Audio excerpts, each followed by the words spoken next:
Did you know that Washington, D.C. was one of our country's biggest compromises? Physically, not metaphorically. But without it, we may not have been able to continue on as a country. Wars are expensive to fight and tend to put their countries and states into debt, and that's exactly what happened with the United States during the Revolutionary War. Most of the states had to take on the debt since there really wasn't a national government with a treasury to be able to pay for that. So the states were on the hook for millions of dollars, and they couldn't afford that. George Washington said, you know what? I think it would be better to get everybody on the same page. The federal government will now inherit that debt and take care of it for you, states.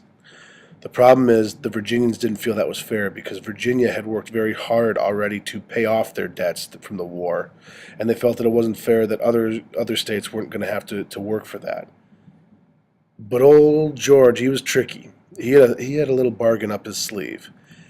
He said, "Tell you what, Virginia, if you're willing to go along with this, we'll put the new capital in land that was originally Virginia. We can't make it, part of Virginia because that wouldn't be right, but we can make it as part of where originally Virginia was, and then you can basically say that yeah, the capital is right near your state or almost in your state."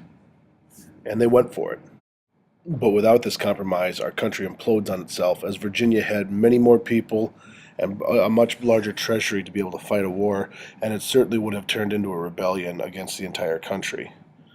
Uh, George Washington has certainly has to be credited with averting disaster within the very first years of the country with this great compromise.